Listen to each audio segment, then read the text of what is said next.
Assalamualaikum warahmatullahi wabarakatuh. Perkenalkan, nama saya Melatun Solihah dengan NIM 2003-056005, jurusan Peternakan Universitas Mula Warman. Di sini saya akan mempresentasikan tentang macam-macam bentuk ambing. Bisa dilihat di sini bentuk ambing ada yang cow, inguel, owl, dan goat. Ambing pada sapi itu mempunyai 4 bilik susu dan bisa mencapai 50 kg beratnya. Sedangkan pada kambing dan domba itu mempunyai 2 bilik susu saja dan beratnya hanya 4-6 kg saja. Ambing yang baik itu yang dilakukan oleh pemiliknya itu terikat baik pada tubuh ternaknya dan putingnya terlihat secara simetris yang dilihat dari kedudukannya, yang dimana kuartir belakangnya itu berukuran lebih besar daripada kuartir depan dan menghasilkan rata-rata 60% dari total produksi susu. Selanjutnya ada sistem perambingan, yang dimana berat ambing itu setengah dari susu harian. Yang kedua itu keadaan dibutuhkannya ikatan kuat antara tubuh dan ambing dan peranan dan tidak bisa dilakukan oleh jaringan kulit semata. Pada ambing itu ada 2 jaringan penyangga utama, yaitu ada lateral suspensoris ligament dengan warna putih dan tidak elastis. Yang kedua itu ada median suspensory ligament dengan warna kuning dan elastis dan sebuah jar konektif. Jaringan penyangga ambing yang pertama itu ada kulit, di mana sebagai pembungkus seluruh permukaan kecuali pada puting. Yang kedua itu ada jaringan subkuntan, yang dimana jaringan di bawah kulit yang menghubungkan kulit dengan jaringan bawahnya. Ketiga itu ada jaringan seperti anyaman tali yang berada di depan dorsal dengan dinding abdomen.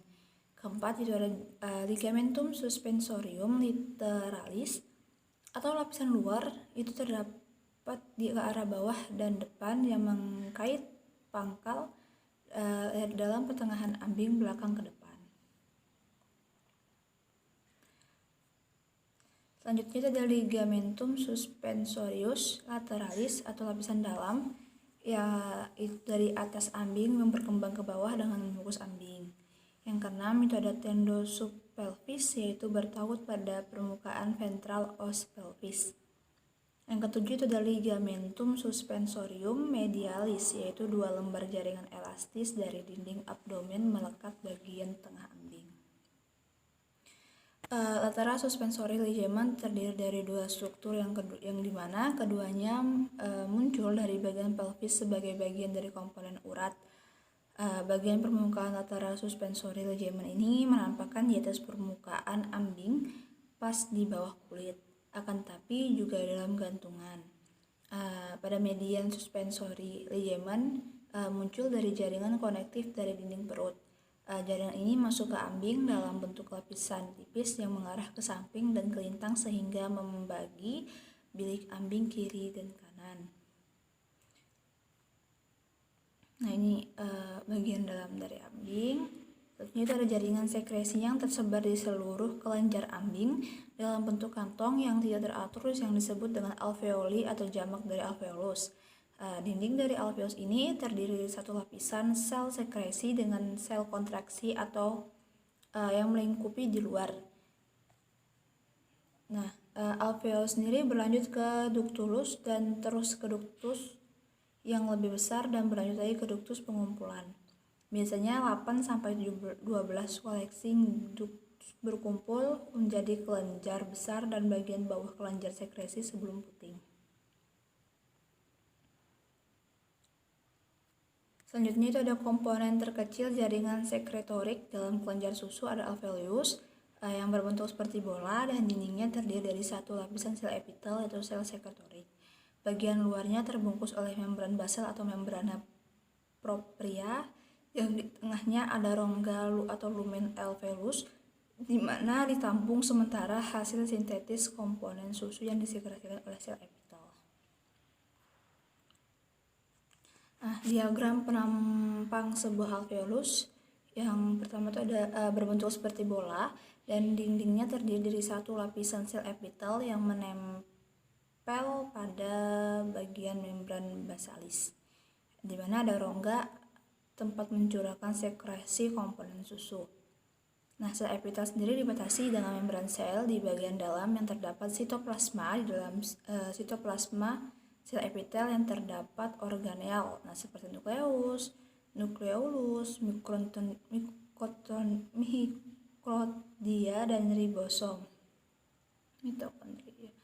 Selanjutnya itu ada alveolus, yaitu jaringan sekretorik yang terkecil dan berbentuk seperti bola. Dindingnya terdiri dari satu lapisan sel epitel, yaitu sel sekretorik.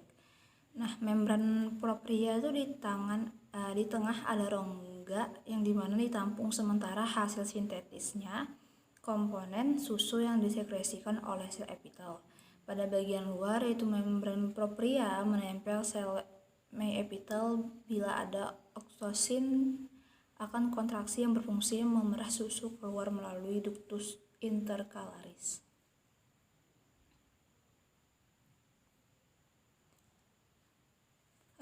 Yang selanjutnya adalah lobus, memiliki jumlah alveolus atau unit lobus yang terdiri dari 150-220 alveolus yang terbungkus jaringan ikat dengan volume 0,7 sampai 0,8 mili yang mengeluarkan susu melalui saluran susu dan kemudian masuk ke lobus yang dimana bergabung menjadi lobus yang dikelilingi kapsul jaringan ikat tampak berwarna putih, mengeluarkan susu melalui saluran kapiler dan tidak mempunyai peran dalam milk ejection.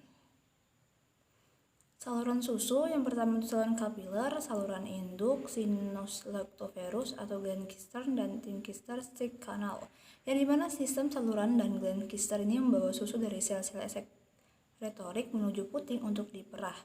Selanjutnya, saluran kapiler yang dimana susu dihasilkan oleh sel epitel pada alveolus, disekresikan dalam lumen dan disalurkan dalam saluran-saluran kecil seperti ductus intercalaris. Nah, pada ductus yang bergabung membuat ductus intralobular, yaitu terdiri atas membrana propria dengan satu lapisan epitel kolumner membentuk lumen ductus jadi bulat. Permukaan membrana propria dikelilingi epitel sepanjang sumbu ductus. Sel-sel epitel berfungsi mensekresikan susu. Nah, dari saluran-saluran induk tadi yaitu memiliki fungsi mempertahankan susu dalam ambing dari akibat tekanan akibat akumulasi susu yang dimana kapasitasnya 100 hingga 400 gram susu sehingga tidak mensekresikan susu. Selanjutnya itu ada jaringan susu. Yang pertama itu ada bagian ambing dan bagiannya itu ada connection di kapsul lateral. Jalur masuk bakterinya dari sinus menuju bakteri penetration. Selanjutnya itu ada sehingga terjadi perpanjangan pada ligamentum suspensoris lateralis dan ligamentum suspensoris medialis yang mengalami perenggangan terus-menerus. Kehilangan elastisitasnya tidak dapat kembali seperti semula sehingga pertautan ambing mengalami kelemahan. Nah, ambing sendiri itu menggantung terjadi pada sel perah yang memiliki produksi susu yang tinggi. Jaringan penyangga penggantung ambing pada bagian atas ada dinding perut yang kemudian cartilage tissue dan sebagiannya atas dilihat sebagian ligamentum suspensorius yang elastis, ada lapisan dalam dan tendon subpelvis. Nah, langkah-langkah praktis dalam pemerahan yang pertama itulah sebaiknya mencuci tangan dan bersihkan dengan kain yang bersih. Kemudian buang susu hasil pemerahan pertama sampai ketiga ke dalam mangkok untuk diperiksa apakah susu tersebut menggumpal atau tidak. Langkah ketiga yaitu jika susu baik maka segera perah mulai dari puting belakang dan selesai dalam waktu 10 menit. Yang keempat itu ada langkah pencelupan putih setelah pemerahan dengan desinfektan. Mungkin cukup itu saja presentasi dari saya. Jika ada kekurangan, mohon dimaafkan karena saya hanya manusia biasa dan kesempurnaan itu hanya milik Allah semata. Sekian dari saya. Wassalamualaikum warahmatullahi wabarakatuh.